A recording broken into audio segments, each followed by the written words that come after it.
Meron akong iparirinig sa inyo ngayon gabi. Ito ay matindi ring magsalita. Hindi ko naman sinisiraan yung mga panatik ni Tulfo, panatik kay Tulfo, pero palagay ko dapat makita ninyo ito at mapanood upang mabigyan kayo ng pagkakataon na makapag-isip. Maganda yung kanyang mga sinabi dito at makatotohanan. Ito, panurin ninyo at ipi-play natin. Taong pamamayagpag ng programang ito, nasubaybayan nyo na kung papaano umaandar at tumatakbo yung Raffy Tulfo in Action, yung kanyang show. At ito po ay nabuo dahil sa mga sumbong, sa mga reklamo ng mga ordinaryong tao. So, dalawang mukha po ang ipinakikita dito, yung isang complainant at yung respondent o yun hong nagrereklamo at yung inirereklamo. So, kailangan hong may magreklamo para umandar yung show. Imagine ninyo kapag mag-isa lang magsasalita doon si Raffy Tulfo at saka yung kanyang kapartner na matabang babae doon, baka ho hindi makakuha ng ganito kalaking atensyon. Pero dahil nga ho may ini-involve na mga problemang pang-personal, mga problema sa buhay, problema sa legalidad, ay nagkakaroon ho ng mas interesting na pagtatalakayan doon sa kanyang programa. At ako ay nagtataka at nalulungkot para doon sa ating mga kababayan na pinipiling pumunta sa programa ni Raffy Tulfo. Unang-una, pinagpepiestahan ng buong mundo ang kwento ng personal mong buhay. Oh, at yun hong kahihiya na ibibigay sa'yo nung paglalahad mong ito, nung pagsasalaysay mong ito, ay hindi lang isang beses na kahihiyan. Hindi lang po ito kahihiyan na isang araw lang. Ito po'y panghabang buhay na kahihiyan. Halimbawa ho, itong huling episode nila tungkol kay Michelle at kay Tekla, yun hong pagpapatalsik ng likido mula sa ari ni Tekla, yun ho ang tumatak sa mga netizen nung unang beses na inere yung sumbong ng Michelle. Alam nyo, naaawa ako doon sa baby ni Tekla at ni Michelle. Sapagkat ngayon, baby pa lang yun. Pero hanggang sa paglaki ng bata na yun, hanggang maging binata na yun, hanggang magkaroon na ng asawa yon at hanggang tumanda na yon, hindi pa rin makakalimutan ng tao at tatanungin pa rin sa kanya kung totoo ba na pinatalsikan ka ng likido ng tatay mo. Imagine kung gaano kalalang trauma, kung gaano kalalang dilema ang ibinibigay ninyo, hindi lang sa complainant ninyo, hindi lang sa respondent, kung hindi sa buong pamilya ng mga taong involved at sangkot dito. Kasi ginagawa hong circus ginagawa hong katatawanan yung mga buhay ninyo. Kaya ako nagsasalita ngayon dahil gusto ko kayong i-discourage. Huwag na po kayong pumunta sa programa ni Raffy Tulfo dahil unang-una wala hong otoridad yan. Raffy Tulfo, in any manner, ay wala hong kapasidad, walang otoridad na mag-resolve ng mga kaso. Hindi nyo po ba napapansin?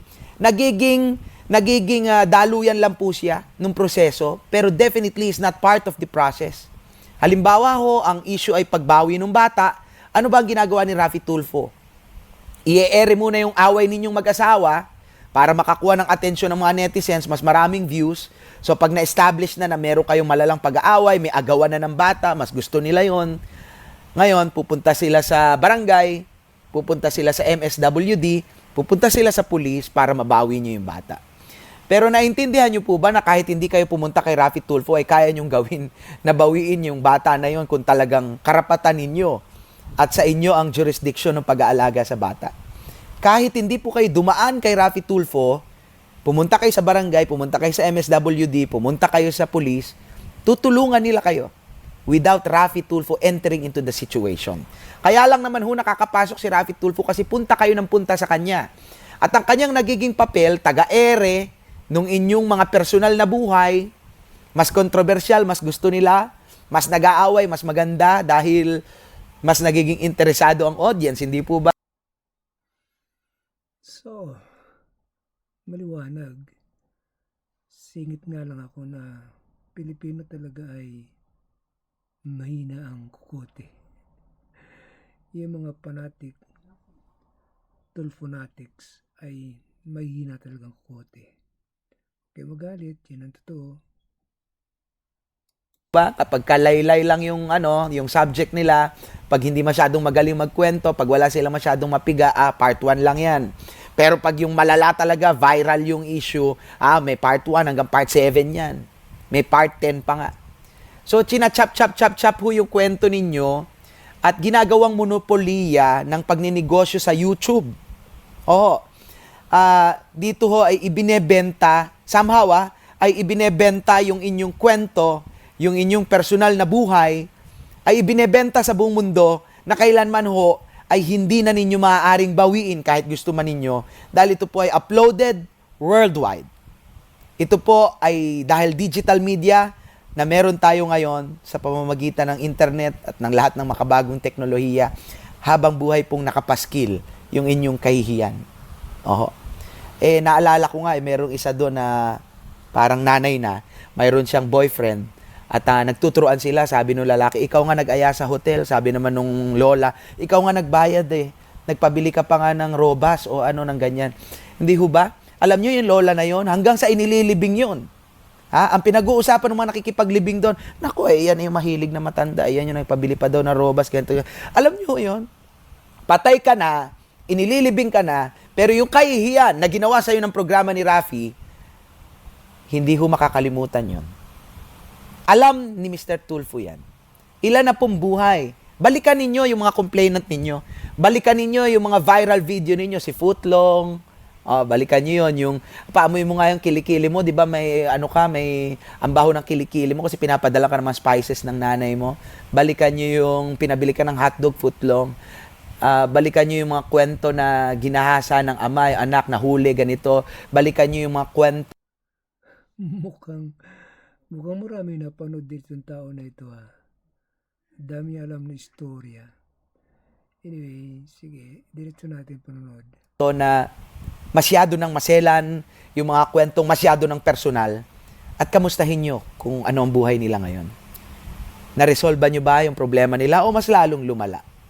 Hindi ba sila ginawang pulutan ng kanilang buong barangay, ng kanilang buong bayan at sila na lang ang pinag-usapan dahil sa malala at matinding kahihiyan na ginawa nila sa programa ninyo at hinayaan ninyong gawin nila dahil you will be beneficial.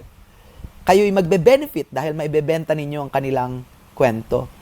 Pero ang aking tanong, mga kababayan, ano po ang silbi na dumadaan kayo kay Rafi Tulfo kung meron naman talagang proseso, may proper venue na dapat puntahan yung ating mga kababayan. Na hindi na sana may expose yung inyong kwento. Dahil imagine niyo kung sa korte lang kayo nagsalaysay, ang makakarinig lang ng kwento ninyo, yung judge, yung abogado mo, at yung abogado nung inirereklamo mo, at ilang mga tao sa courtroom. Pero dahil kay Rafi Tulfo ka nagsalaysay, buong mundo ang nakapakinig ng kwento mo na hindi na katanggap-tanggap eh. Yun hong mga kwentong ako'y nalulungkot habang tumatagal. And he's gaining followers. Ito hong programa ni Rafi Tulfo ngayon ay meron ng 16 na milyon na subscribers. At nakalulungkot isipin dahil masakit man hong tanggapin Mr. Tulfo, pero ang akin pong pananaw ito pong programa ninyo ay tumutulong sa munti ninyong paraan, nagbibigay ng pangkabuhayan, nagbibigay ng tulong medikal. Okay po sana kung ganun lang ang format, no? A show na tumutulong, kaliwat kanan, nagbibigay. Pero ang kapalit nun kasi is to expose yung kanilang personal na buhay, to expose yung mga masiselan at malalalim na mga pangyayari sa kanilang buhay na hindi pang-ere sa national television. Doon ho ako nalulungkot sapagkat you are asking for too much. O hindi nyo man hinihingi yon, hinahayaan ninyo na yung complainant ninyo o kung sino man yon na mag-away doon o magsabi ng mga hindi magagandang bagay sa TV na hindi niya alam na balang araw ay pagsisisihan niya. At gusto ko po sana na hamunin kayo, Mr. Tulfo, na balikan ninyo lahat ng mga naging complainant ninyo, balikan ninyo lahat ng mga inireklamo sa inyo na napagbintangan na dahil complainant lang ang pinakinggan, nahusgahan na kagad yung inireklamo. Parang nangyari kay Tekla. Parang nangyari dito sa lugar namin, merong isang kapitan dito na inireklamo, hindi sinagot yung tawag ninyo. Dahil ba't naman nga kayo sasagutin? Hindi naman kayo otoridad. Wala kayong authorization para kayo mga siwa ng mga kaso-kaso. Hindi ho kayo huwes, Hindi ho kayo pulis, hindi ho kayo hukom. So bakit kayo kailangang katakutan? Bakit kailangan na pag tinawagan ninyo ang isang inirereklamo, sagutin niya kagad kayo? Hindi niya ho obligasyon yun na ipagtanggol ang kanyang sarili sa inyo sapagkat meron pong proper venue. At pag hindi sumagot yung inirereklamo, huhusgahan na kagad ng mga netizens na nakapakinig ng kwento ng complainant. So ano po ang nagawa ng Raffy Tulfo doon sa kawawang inirereklamo na hindi naman narinig yung side? Sinira nyo yung buhay niya. Sinira nyo yung kanyang reputasyon. Sinira nyo dahil ang pinakinggan nyo lang isang side. Parang ginawa nyo kay Michelle nung part 1. Hindi po ba Yan. Yan ang masaklap na istorya ng mahilig kay Raffy Tulfo. So, putulin na natin hanggang dito at kung gusto ninyong panoorin ng buyan, pwede naman kayo magpunta sa YouTube at doon ninyo mapapanood ng kompleto. Thank you po sa inyong pakikinig and see you again next time. Salamat po.